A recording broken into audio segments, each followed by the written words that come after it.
You're listening to the Paradigm Shift Podcast. You're listening to episode 3 of the Paradigm Shift Podcast. My name is Alex Sanfilippo, and joining me today is actually one of my really good friends, Josh Kimball. Josh, thanks for joining us, man. Can you tell us a little bit about yourself? Yeah, thanks, Alex. Great to be here with you.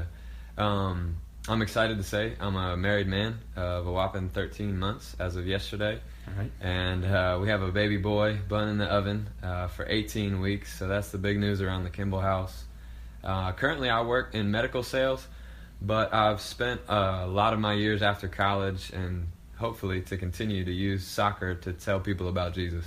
That's awesome, man. You barely even mentioned soccer there, so quick story about Josh here. When I first met him, he mentioned he liked to play soccer, and I didn't realize this until I actually got out on the field with him that he's actually a professional soccer player, like a legitimate professional soccer player. So can't let you off that easy with just saying you enjoy soccer and all that. Give us some of your background with that. I know you've used it for ministry and everything like that. Yeah, it's been a privilege to grow up and have the opportunity to play in college and play for some professional teams.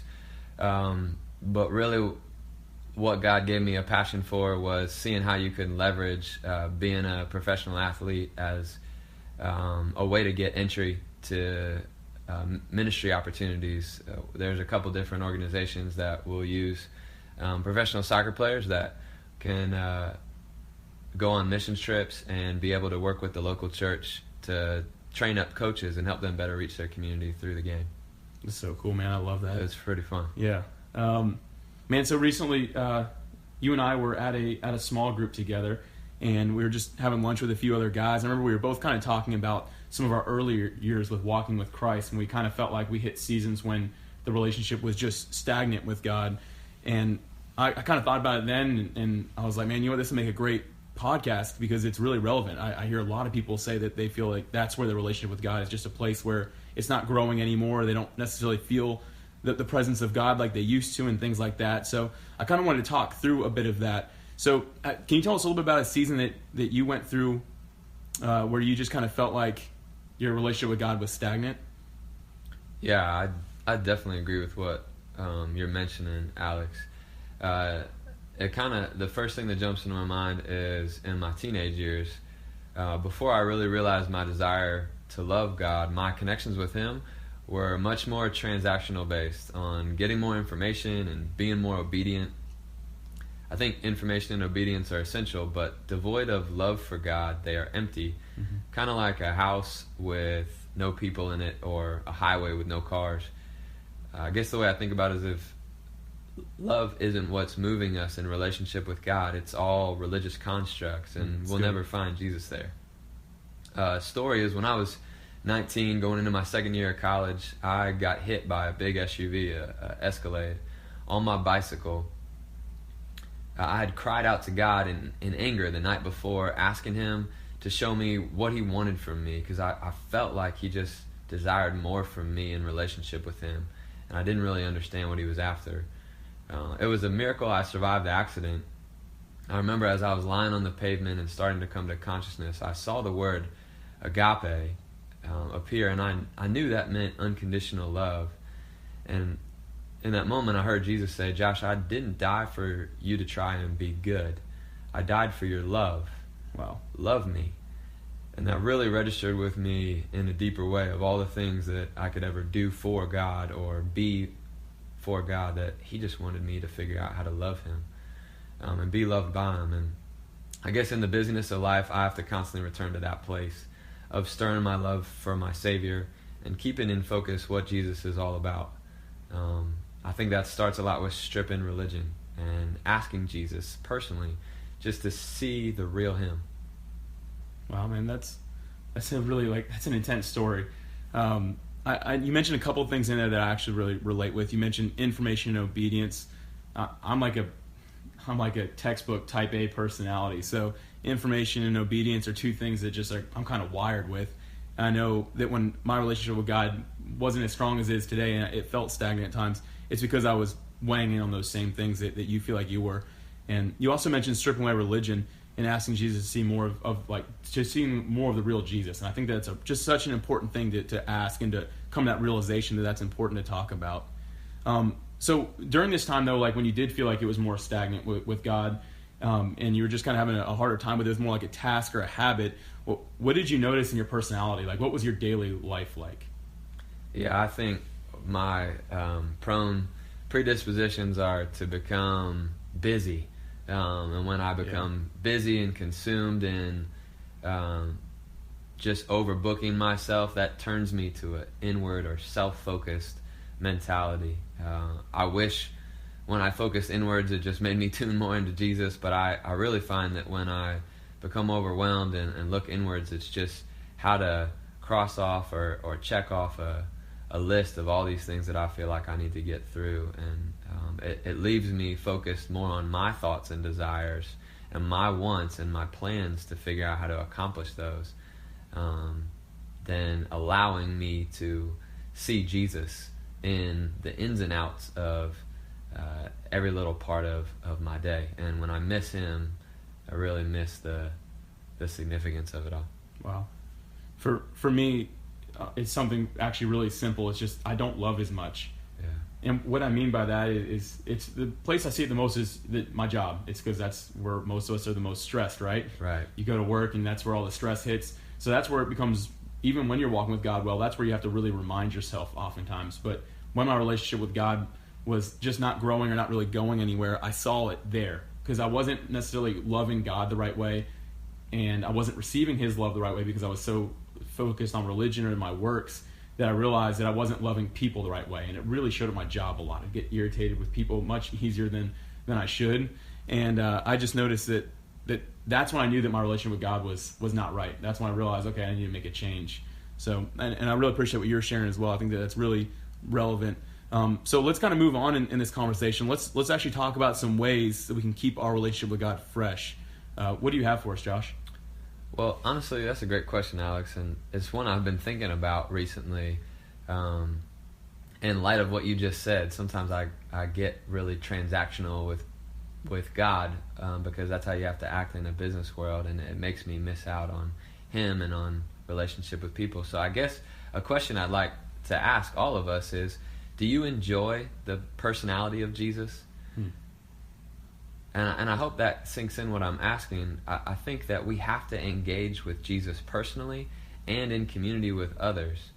That's where we find his personality and can actually connect with him. When we lose that, he starts to feel distant, and it's hard to even know how to have a relationship with him. In regards to personally connecting to him, I'll share this. I used to only really know how to read my Bible like a history book, just retaining the stories and characters and events. The Bible, I really believe, is written for us to know God, though, to uncover his personality. He wants this, I think, so bad, to the extent that he sent Jesus so we can see what he's like. If we read the Bible desiring to personally connect with the author, we find ourselves drawn into a relationship, engaging with his power, wrestling with his decisions at times, laughing sometimes at humor that's in the Bible, smiling at the beauty of some of the stories and how he wove himself in them. I think we miss all that. If we read the Bible and only gain information, we'll have facts without a friendship. It's kind of like reading a biography or a social media profile and never actually connecting with the person. Jesus is not a dead historical figure or a distant religious icon that we just have to remotely connect with. He's so very alive and very close and very much yours to connect with, be loved by, and for you to love. And then I would say, as far as connecting with him, his personality and community, we need to get out sometimes and get serving and plug into the lives of those around us and get uncomfortable.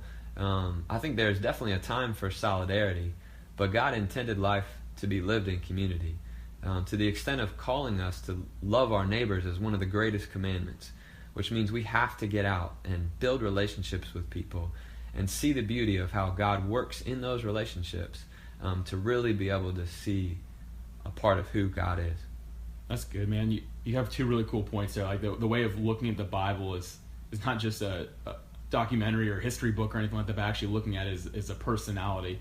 And then also community. That's so important. I mean, you and I being part of a small group together, I know how much that's helped me. That's what even brought this podcast into happening. So right. I know that it's helped me so much to understand like what it means to be in community with Christ and see more of his personality in that. Yeah. Something you mentioned early on there is you mentioned the personality of Jesus. Do you enjoy the personality of Jesus? And it kind of reminded me of something I actually recently listened to by Francis Chan. He said that he was talking with somebody that he knew and asking how they kept their relationship with God so relevant and so important in their lives all the time. The person was just so happy being around Jesus and just being in his presence. And the person said to Francis Chan that they said that I ask God for something new every time I see him. I ask God for a new experience. I think that's so cool to think about. God is so big that he can never run out of new things to show us. And so I started applying that in my walk as well. I started asking God for new experiences with him. I never say anymore. I never say, God, give me what I had last week with you. Give me what I had last year with you. I want to be back to where I was. I don't say that. I say, God, show me something brand new. So I think when you mentioned enjoying the personality of Jesus, that's what I thought of, because the personality of Jesus is something we can never fully understand, and that's really the beauty of it. It can always be something that's fresh. So I love that. I think that's just really important.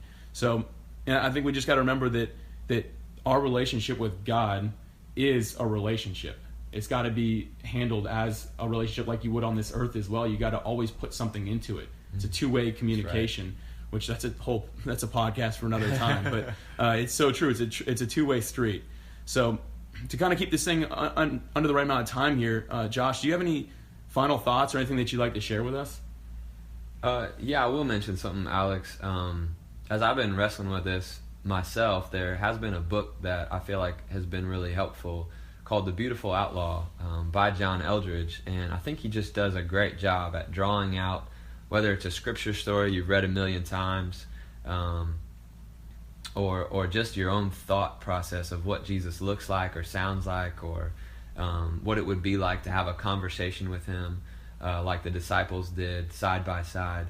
I think he helps the character of Jesus come to life to you, and as you connect with more of the attributes or features of his personality, I think it's easier to feel yourself having a relationship with him and engaging. One of the quotes that I really liked in the book says this. It says, "To love Jesus is to settle the first question of human existence, of your existence. Everything else flows from there. Loving Jesus will not be a problem when you know him as he truly is. So that is the place where to begin, or to return after long wandering." And I would say that is the disposition I want to and need to renew myself in daily. We can make a relationship with God so complicated. Jesus made it simple. He just tells us to love him, and I think to abide there in that place, and from there to love others. We can only love Jesus if we know him, and only then does loving others really introduce them to who Jesus is. That's good. I'd just like to encourage anybody that's listening to this just to have a time when you can turn off the noise of life and just ask a simple prayer. You could pray this: just, Jesus, show me who you really are. Show me the real you. I want to see the true you. I ask for you.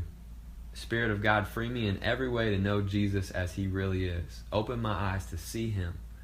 Deliver me from everything false about Jesus and bring me what is true. And I hope that simple prayer just starts to open up revelation for you, where you can enjoy your relationship with Jesus more just as you go throughout the events of every day. It's so good. Josh, thank you for being with us today, man. I really appreciate it. For anyone who's listening again today, I just want to say thank you for being part of this, and I hope that today this podcast really helps you just in your relationship with God and continue to grow in it. And I really hope that you just find some ways to keep it fresh with him like you never have before.